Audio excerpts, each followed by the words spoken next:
नमस्कार। Story bot में आपका हार्दिक स्वागत है। आज हम आपके लिए लेकर आए हैं पुष्पा सक्सेना की लिखी कहानी, उसके हिस्से का पुरुष। सुप्रिया आई है। गूंज बनकर बात पूरे ऑफिस में फैल गई थी। सभी उसे देखने, उसे बात करने को उत्सुक थे। अधिकांश के हृदय में भारी उत्कंठा थी। देखें उसकी प्रतिक्रिया क्या है। पत्नी की तरह ढाढ़े मार के रोएगी, प्रेमिका की तरह रूमाल में सिसकी पहुंचेगी या स्तब्ध रह जाएगी। सुप्रिया और मानस का प्रेम खुली पुस्तक की तरह था।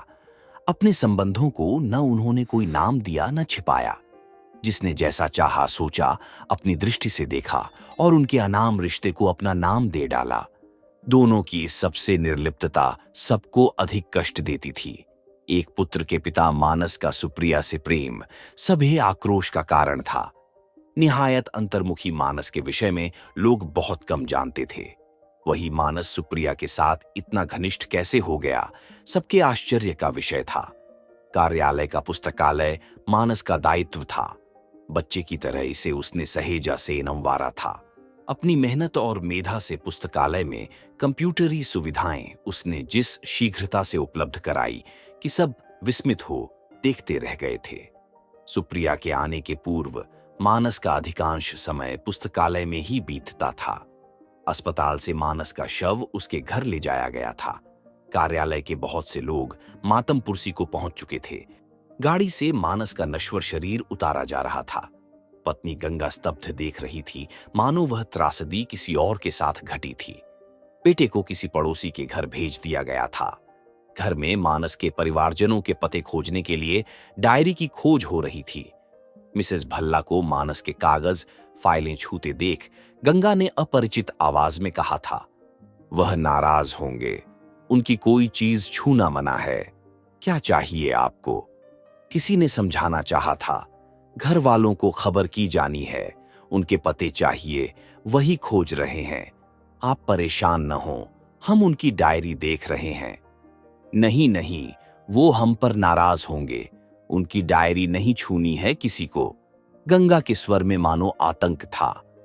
गीता जी ने फिर प्रयास किया था, ठीक है, हमें डायरी नहीं चाहिए, पर उनके परिवारजनों का पता तो बता दीजिए, उन्हें बुलाना जरूरी है ना। किसी को नहीं बुलाना है, कोई नहीं है उनका। गंगा जैसे अपने आप में नहीं थी। देखिए, आप इस समय दुख में हमारी बात समझ नहीं पा रही हैं। आपका बेटा अभी बहुत छोटा है। इस मौके पर उनके परिवार से किसी का होना बहुत जरूरी है। नागेश्वर जी ने गंगा को समझाना चाहा। कहा ना उनका कोई नहीं है। गंगा अडिग थी। ऑफिस के लोग इसी स्थिति के लिए कतई तैयार नहीं थे। शायद अतिशय दुख ने गंगा को विक्षिप्त सा कर दिया था। हार कर मानस के 7 वर्षीय पुत्र से पूछा गया था, मुन्ना, तुम्हारे पापा का घर कहाँ है? उनका पता कहाँ रखा है, जानते हो? पापा का घर कहीं नहीं है। मां कहती है, पापा तो नाना के घर रहते थे ना। नन्हे बालक के उत्तर से कुछ आशा जागी थी। हाँ हाँ मुन्ना, अपने नाना के घर का पता जानते हो? कहाँ रहते हैं नाना जी? चंद्रनाथ जी आगे बढ़ाए थे। कल नाना की चिट्ठी आई है, हमें ढेर सी चीजें जाएंगे नाना। दिखाऊं उनकी चिट्ठी? कुछ ही पलों में घर से नाना का पत्र ले आया था मुन्ना। अपने लिए लाई जाने वाली सामग्री की लंबी लिस्ट दिखाता नन्हा बालक कितना उत्साहित था। लिफाफे पर नाना का पता, गांव सब लिखा हुआ था। थोड़ी ही देर बाद मानस के श्वसुर को उसकी एक्सीडेंट में मृत्यु की सूचना का तार भेजा जा चुका था। उतनी दूर से अंतिम संस्कार के समय तक उनका पहुंच पाना कठिन था। निर्णय गंगा ने ही लिया था। जो सब बंधन तोड़ गया, उसके लिए किसी की प्रतीक्षा क्यों? वस्तु स्थिति से सर्वथा निरपेक्ष गंगा न रोई न चिल्लाई। शायद गहरे सदमे से उसे उबारने के लिए किसी ने डॉक्टर बुला लिया था। एक भी आंसू नहीं गिराया है डॉक्टर, गहरा आघात पहुंचा है इन्हें, एक पड़ोसिन ने कहना चाहा था। कुछ नहीं होगा मुझे डॉक्टर, बहुत प्यार किया है जिंदगी ने मुझसे। शांत स्वर में अपनी बात कह गंगा शून्य में निहारती रह गई थी। निरुपाय डॉक्टर चले गए थे। पड़ोस की स्त्रियां रोने का उपक्रम करती रहीं, पर गंगा निर्विकार बैठी मानस की अंतिम क्रियाएं संपन्न होती देखती रही। लोग फुसफुसा रहे थे, उम्र ही क्या थी बेचारी की, कैसे काटेगी पहाड़ सी जिंदगी। बेटा तो अभी नादान है। कुछ दबी दबी बातें उभर रही थीं। कौन सा सुख जाना है, कच्ची उम्र से ही सौत का दुख भोग रही है। मानस का अंतिम संस्कार कौन करेगा, क्या नियम विधान है। अचानक मानस के जाति बंधु और कुछ परिचित वहां से खिसक लिए थे। जो व्यक्ति उन्हें बुलाने गया उसे अप्रत्याशित उत्तर मिला था, मानस जाति से बहिष्कृत है, हम उसके दाह संस्कार में सम्मिलित नहीं हो सकते। पर इस समय तो सारे भेदभाव भुलाकर आपको हमारी मदद करनी चाहिए। तुम हमारे आचार विचार नहीं जानते, इसलिए ऐसा कहते हो। हमें अपने बच्चों का भविष्य देखना है। हम बिरादरी से बाहर की बात नहीं करेंगे। हमें क्षमा करो भैया। हाथ जोड़ उन्होंने द्वार बंद कर लिए थे। अंततः ऑफिस के लोगों ने नन्हे बेटे का हाथ छुआ, मानस के शरीर को अग्नि को समर्पित कर दिया था। हाय रे, नन्ही सी जान को ये दिन भी देखना था। स्त्रियां संवेदना जता रही थीं, पर गंगा तो प्रस्तर प्रतिमा बन गई थी। 2 दिन बाद पहुंचे वृद्ध पिता को देख सब सहम गए थे। बुढ़ापा खराब हो गया बेचारे का। बेटी गंगा की ओर ताकते पिता के चेहरे की झुर्रियां और गहरी हो गई थीं। हे भगवान, क्या सोचा क्या हुआ। चिंता न करें, आपकी बेटी को ऑफिस में नौकरी मिल जाएगी। हम सब यहां हैं, हम आपकी बेटी की पूरी देखरेख करेंगे। लोग वृद्ध पिता को सांत्वना दे रहे थे। मानस के विभागाध्यक्ष ने हर प्रकार की सहायता का आश्वासन दिया था। मुंह नीचा किए वृद्ध सबकी सुनते रहे। कभी कभी अश्रुपूर्ण नयन अंगोछे से पूंछ नाती को देख रो उठते। नाना उसके लिए कोई सामान नहीं लाए थे। लंबी रेलगाड़ी की बात वह मित्रों को भी बता चुका था। नाना, हमें यहां अच्छा नहीं लगता, हम तुम्हारे साथ चलेंगे। ये लोग पापा को ले गए। नाना, हाँ बेटा, हम वापस चलेंगे। एक उसांस छोड़ वृद्ध नाना मौन हो गए थे। नेत्रों के समक्ष चलचित्र सदृश रीलें घूम रही थीं। गांव के विद्यालय के अध्यापक पंडित जी के आकस्मिक निधन पर बेसहारा मानस को 4 वर्ष की आयु से उन्होंने पाला था। सरस्वती का जितना ही अगाध भंडार पंडित जी के पास था, लक्ष्मी उतनी ही उनसे विमुख रहीं। आसपास के बच्चों को जोड़ बटोर के पंडित जी उन्हें पढ़ाते थे, वरना उस गांव में शिक्षा का उतना सम्मान कहां था। आज तो पंडित जी के पढ़ाए बच्चों में से कुछ उच्च अधिकारी भी बन चुके हैं। मानस को जन्म देते ही पंडितानी स्वर्ग सिधार गई थीं। उस दारिद्र्य में मानस पंडित जी का रत्न था। शांत, बंधी प्रदीप्त चेहरा, कंचन सा रंग सबका मन मोह लेता था। पंडित जी के अचानक निधन पर मानस के लालन पोषण की समस्या उठ खड़ी हुई थी। पंडित जी के दूर दराज के रिश्तेदारों में भी मानस का दायित्व उठाने वाला कोई नहीं था। उन्हीं की उंगली पकड़ मानस उनके घर आ गया था। कुछ एक जाति धर्म के ठेकेदारों ने नाक भौं सिकोड़ी, पर मानस का दायित्व लेने की पहल किसी ने नहीं की थी। उनकी स्नेह छाया में मानस बड़ा होता गया। बचपन से ही मानस सबसे अलग अंतर्मुखी प्रकृति का था। उसकी प्रखर बुद्धि और शालीन व्यवहार ने उन्हें मुग्ध किया था। एकमात्र पुत्री गंगा के लिए उससे उपयुक्त वर और कौन होगा। बाधा उनकी जाति थी। मानस उच्च कुलीन ब्राह्मण और वे स्वयं उसके पांव पूजने वाले यजमान। इस विराट विश्व में मानस नितांत अकेला था। अतः विवाह के समय जाति भेद को उठाने वाला कौन होगा। पर उनकी धारणा कितनी गलत सिद्ध हुई थी। सुपात्र मानस को अपनी कन्या देने वाले कई परिवार सामने आ गए थे। उनकी पुत्री गंगा से मानस के विवाह की बात का कड़ा विरोध किया गया था। सबकी चुनौतियों के विरोध में वह दहाड़ उठे थे। कहां गया था ये उच्च कुल का अभिमान, जब उसे पालने कोई आगे नहीं आया था। आज उस पर अधिकार जमाते लाज नहीं आती।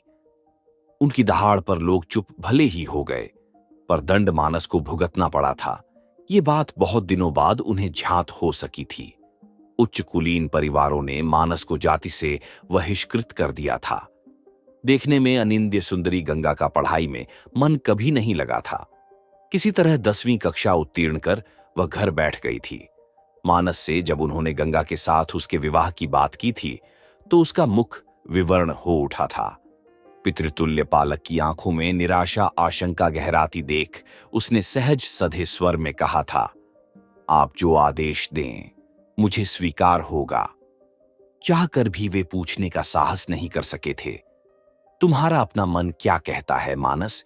ये स्वीकृति सिर्फ मेरी आज्ञा का पालन भर है ना? क्या वे उसकी बात सहज ही मान गए थे? सब कुछ जानकर भी उन्होंने अपने को धोखा दिया था। गंगा जैसी अति सामान्य बुद्धि वाली लड़की भला मानस की प्रखरता झेलने योग्य थी।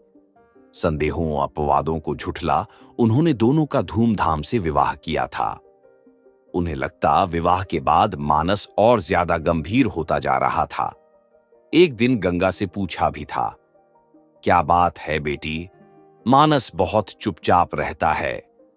वह तो हमेशा से ऐसे ही हैं बाबूजी, आपको व्यर्थ भ्रम हो रहा है, कहती गंगा हे नंसदी थी। पता नहीं वह पगली लड़की मानस की बातें समझ भी पाती है। इसी कारण वे मानस के प्रति और अधिक उदार और स्नेही हो उठे थे। मानस के अकेलेपन का रहस्य भी उन पर ही खुला था। दिनेश के विवाह में तुम नहीं गए मानस? नहीं। क्यों? वह तो तुम्हारा घनिष्ठ मित्र है। जी। फिर? मैं आमंत्रित नहीं हूं बाबूजी। क्यों? उनके स्वर में विस्मय भर आया था। दिनेश के घर वालों को मेरी उपस्थिति प्रिय नहीं है। तभी उन्हें याद आया था दिनेश की भतीजी के विवाह का प्रस्ताव भी तो मानस के लिए आया था। इसके बाद धीमे धीमे उन्हें पता लगता गया, मानस के मित्र भले ही उसे सच्चे हृदय से स्वीकारें, उनके रूढ़िवादी परिवार उसे नीची दृष्टि से देखते हैं। उनका कुल उनकी तुलना में नीचा जो था। मानस की गंभीरता उन्हें व्यथित करती, पर वे निरुपाय थे। काश गंगा मानस की पूर्णता बन पाती। उनके कार्य का प्रतिशोध लोगों ने भी मानस से लिया था। उस रूढ़िवादी समाज में मानस को कितना अपमानित होना पड़ा होगा, इस पर उन्होंने कभी ध्यान ही नहीं दिया। बेहद उदार, निर्लोभी, भोले मानस की लालची के रूप में खिल्ली तक उड़ाई जाती थी। रुपयों के लालच में उसने गंगा से विवाह किया।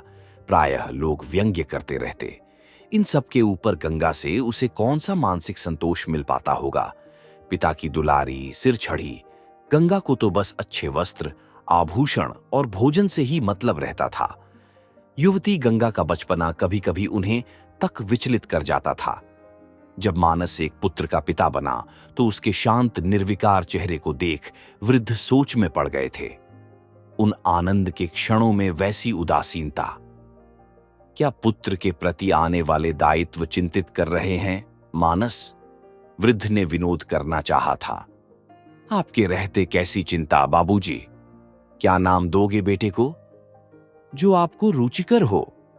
हाँ बाबूजी, इसको नाम तो आपको ही देना होगा। गंगा मचल उठी थी। मानस की आहत दृष्टि पहचान वृद्ध ने फिर कहा था, कोई नाम तो सोचा होगा मानस? मानस के उत्तर के पूर्व ही गंगा बोल पड़ी, ना, नाम आप ही दें बाबूजी। विवेकानंद कैसा रहेगा मानस? उतना लंबा नाम कैसे पुकारूंगी? विवेक ही काफी नहीं है बाबूजी। मानस के उत्तर की गंगा ने तनिक भी प्रतीक्षा कहां की थी। क्यों मानस? उनकी प्रश्नवाचक दृष्टि मानस पर निबद्ध थी। ठीक है, पुत्र के नाम के प्रति इतनी तटस्थता क्यों मानस? तुम्हारी इच्छा अनिच्छा इस विषय में महत्वपूर्ण है। मेरा सब कुछ तो आपका दिया है बाबूजी। मैं अकिंचन किसी को दे ही क्या सकता हूं, वो भी नाम जैसी चीज। कैसी बातें करते हो मानस? मेरा सब कुछ तुम्हारा ही तो है। जी। संक्षिप्त उत्तर के साथ शायद एक अवसादपूर्ण मुस्कान ओठों पर तिर आई थी। उस दिन भी वे उसकी बात का मर्म कहां समझ सके थे। तो विवेक ही तय रहा। मेरा विवेक। गंगा ने नवजात शिशु का मुख चूम लिया था। नन्हे से विवेक को गोद में उठाए उसका प्यार दुलार करते वृद्ध जी उठे। दिन रात नाती के प्यार दुलार में डूबे वे और मां गंगा मानस को तो भुला ही बैठे थे। मानस ने जब उन्हें अपनी दूर शहर में नियुक्ति की सूचना दी तो वे चैंक उठे थे कि क्या तुम इतनी दूर जाना चाहते हो? लेकिन क्यों? क्या यहां कोई कमी है बेटा? जी, कमी की बात का तो प्रश्न ही नहीं उठता, पर संसार का अनुभव पाने के लिए घर के बाहर भी तो जाना चाहिए बाबूजी। भगवान का दिया सब कुछ तो है, जितना चाहो घूमो फिरो, पर तुम्हारी ये घर छोड़कर नौकरी वाली बात मेरी समझ में नहीं आती। मानस, घर तो आपके पास ही रहेगा। गंगा और विवेक को आपकी आज्ञा पर ही ले जाऊंगा। बाबूजी, मानस उनके भय को पहचानता था। आश्वस्त की श्वास ले उन्होंने नाती को सीने से लगा लिया था। ठीक है, अगर तुमने जाने का निर्णय ले ही लिया है तो प्रभु तुम्हारी रक्षा करें। गंगा को बताया है। गंगा को आप ही समझा लें बाबूजी। आशीर्वाद दीजिए किसी योग्य बन सकूं। पितृतुल्य श्वसुर की चरण धूलि लेते मानस का भी स्वर रुद्ध हो उठा था। मानस का जाना गंगा को अच्छा नहीं लगा था, पर पिता का लाड़ दुलार और सुख सुविधाएं एकाएक छोड़ पाना भी संभव नहीं था। मानस की सीमित आय में उन सुख सुविधाओं की कल्पना भी व्यर्थ थी। मानस को न जाने देने की चेष्टा में उसने मनुहार भी की थी, पर मानस ने अपना निर्णय दृढ़ स्वर में सुना दिया था। बहुत दिन बाबूजी पर बोझ बनकर रह लिया, अब अपना और अपने परिवार का दायित्व उठाना मेरा कर्तव्य है। गंगा, मेरा सब कुछ तुम्हारा है, पर इसी सीमित आय में काम चलाना होगा। बाबूजी से और अधिक ले पाना अब मेरे लिए संभव नहीं है। गंगा, क्या कह रहे हो? बाबूजी क्या पराए हैं? हमारे सिवाय उनका और है ही कौन? गंगा के बड़े बड़े नयन अश्रुपूर्ण थे। उन्होंने जो दिया है उससे उरण हो पाना तो असंभव है, पर उनकी पुत्री का भरण पोषण करने योग्य बन सकूं, यह देख वह प्रसन्न ही होंगे। छिह, ऐसा कहकर तो तुम बाबूजी का अपमान कर रहे हो। तुम जितना वेतन घर लाओगे उतनी तो तुम्हें बाबूजी से पॉकेट मनी मिलती है। उनका सब कुछ हमारा ही तो है ना। हमेशा हमने बाबूजी से लिया ही तो है। गंगा, कभी मुझसे भी कुछ लेकर देखो, बहुत सुख पाओगी। मेरी सीमित आय पर तुम्हारा एकमात्र अधिकार होगा। मंदस्मित तैर आया था मानस के अधरों पर।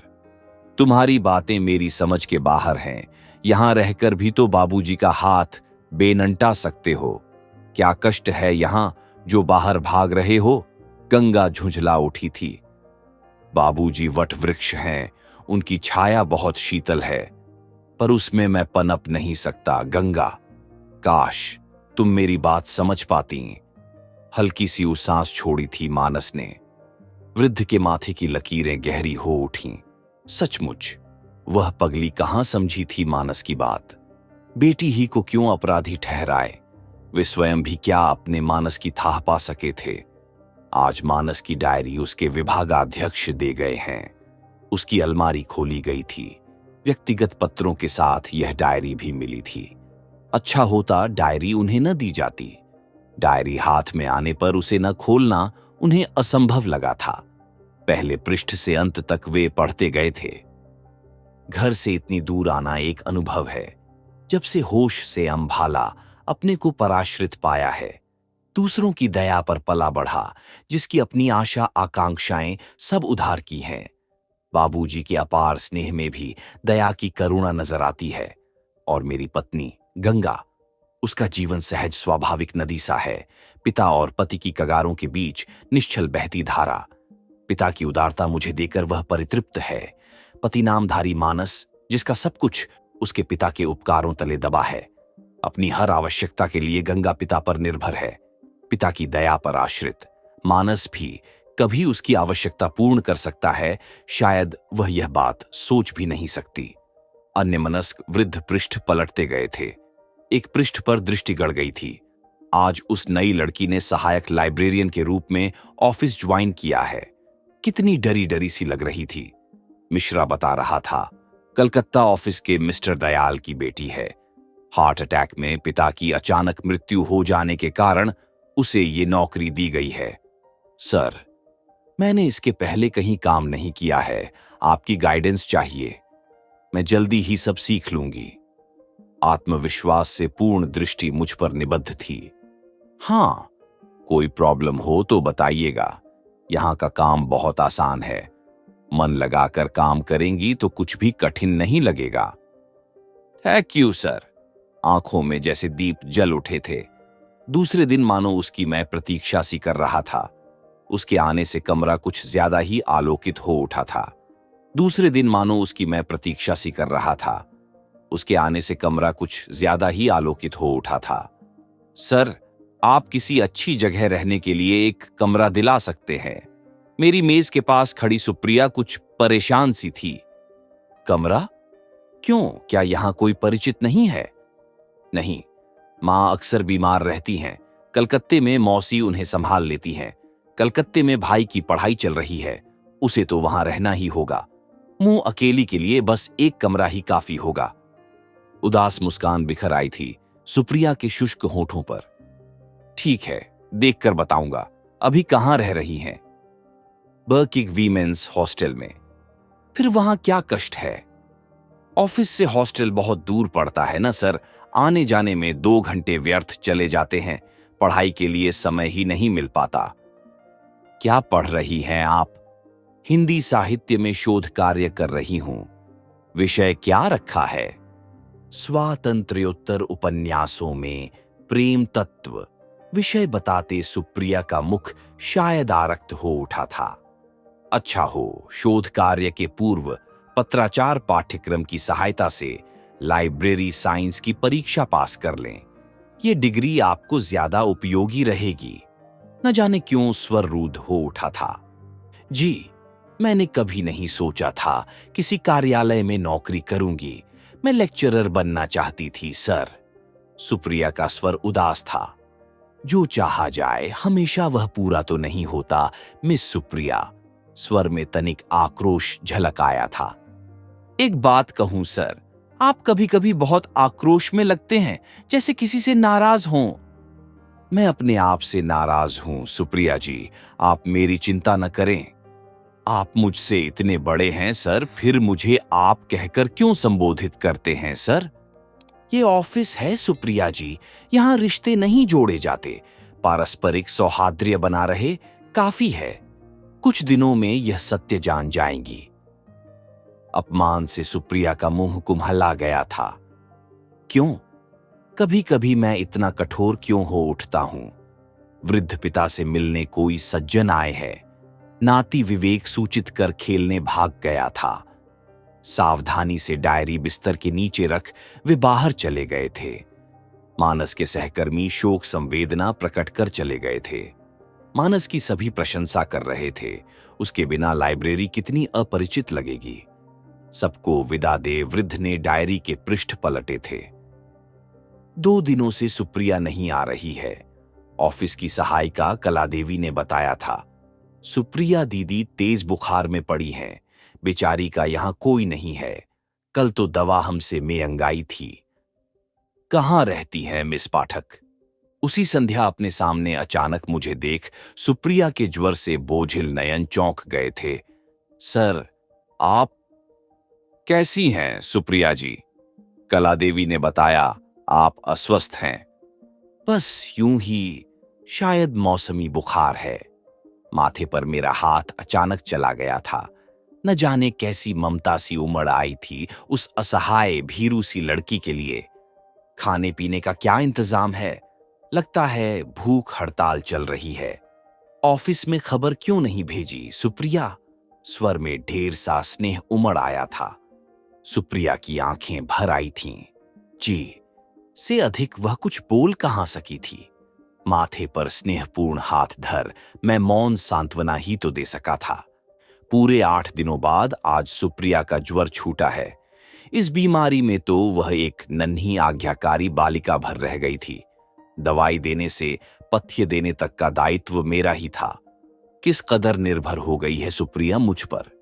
मेरी कही बात उसके लिए वेद वाक्य बन जाती है। यह तो मेरे लिए सर्ववा नवीन अनुभव है। कोई मुझसे इतनी प्रत्याशा रखे, मेरी छाया तले सांस ले। मैं अकिंचन भला किसी को क्या दे सकता हूं? सुप्रिया है कि हर पल एहसास कराती रहती है कि उसके जीवन के लिए मैं कितना महत्वपूर्ण हूं। अच्छा लगता है यह एहसास। कितनी संतुष्टि, कितनी तृप्ति। क्या इसी को पुरुष की अहम तुष्टि कहते हैं? डायरी पढ़ना रोक वृद्ध विचार मग्न हो गए थे। डायरी के पृष्ठ खुलते जा रहे थे। हर पल ये एहसास गहराता जा रहा है कि मैं भी कुछ हूं। सुप्रिया के साथ जीना कितना स्वाभाविक लगता है। गंगा के साथ स्वामिनी और सेवक का सा भाव क्यों हावी रहता था मुझ पर? सुप्रिया मेरे मन की साड़ी पहनती है, जो रंग मुझे भाता है उसके अलावा दूसरा रंग नहीं खरीदती। मनुहार करके मेरा मनपसंद खाना बनाती है। वहां तो भोजन भी बाबूजी के मन का खाना पड़ता था। अपने लिए इतना आयोजन एक अनजानी पुलक भर देता है। ये मुझे क्या होता जा रहा है? सुप्रिया के बिना शायद जीवन जी न सकूं, पर घसीटना तो पड़ेगा। गंगा और अपने पुत्र के प्रति अन्याय कर रहा हूं मैं। कितनी नासमझ है गंगा। अपने पति को किस विश्वास पर छोड़ निश्चिंत बैठी है। उसे यहां आने को कितनी बार लिख चुका हूं, पर वह यहां आना ही नहीं चाहती। मुझे बुला रही हैं, मैं वापस उसके पास चला जाऊं। वह समझती क्यों नहीं? पति को यूं अकेले छोड़ देना क्या गलत नहीं है? चश्मा उतार वृद्ध ने आंखें मूंद लीं। एक आध बार गंगा ने पति के पास जाने की दबे स्वर में इच्छा व्यक्त भी की थी, पर नाती के मोह ने उन्हें अंधा बना दिया था। विवेक के साथ उनका बचपन लौट आया था। नाती और पुत्री के साथ मानस को वह भुला ही बैठे थे। गंगा को भेजा भी तब जब सिर से पानी ऊपर आ गया था। कुछ उड़ती खबरों से वे एक क्षण को विचलित जरूर हुए थे, पर मानस पर विश्वास था। वह अन्याय कभी नहीं करेगा। अनदेखी लड़की पर बेहद क्रोध आया था उन्हें। कौन है ये सुप्रिया? मानस ने लिखा था। आज सुप्रिया ने स्पष्ट कह दिया, मैं उसकी मांग में सिंदूर भले ही न डालूं, उसने अपने को मेरी पत्नी स्वीकार किया है। ये कैसे धर्म संकट में डाल रही है सुप्रिया? गंगा को तुरंत आने का तार दे दिया है। कुछ खाली पृष्ठों के बाद लिखा था, गंगा के यहां पहुंचते ही पड़ोसियों ने अपना पड़ोसी धर्म निभा डाला है। 2 दिन तक रो चुकने के बाद बात बात में ताने देती है। बाबूजी ने भी कितने कठोर स्वर में कहा था, अच्छी दुश्मनी निभाई भैया, हमारे उपकार का यही फल देना था। मैंने पहचानने में गलती की। गंगा को समझा बुझाकर बाबूजी गांव लौट गए हैं। घर आने पर गंगा कोंच कोंच कर प्रश्न पूछती है। आसपास कौन है, क्या है का ध्यान भी नहीं रखती। घर का वातावरण कलहपूर्ण हो गया है। गलती न गंगा की है न मेरी। मेरी अहं को, मेरे पुरुष को मान तो सुप्रिया ने दिया है, वरना मैं तो सोया हुआ था। सुप्रिया 3 माह की ट्रेनिंग के लिए दिल्ली जा रही है। कैसे रह सकूंगा उसके बिना? गंगा ने कहीं भी मेरे साथ न जाने की कसम खा ली है। उसका वश चले तो विवेक को भी मेरे पास न आने दे। मेरी हर चीज तलाशती है। कल एक छोटे से पत्र के टुकड़े को लेकर किस कदर झगड़ा हुआ। मैंने कड़े निर्देश दिए हैं। मेरी अनुमति के बिना मेरी कोई चीज छूना सर्वथा निषिद्ध है। विवेक मेरे सामने सहमा सहमा रहता है। कैसे समझाऊं इस नादान को? मेरा सोया पुरुष सिर्फ सुप्रिया को पहचानता है। 1 सप्ताह को सुप्रिया आ रही है।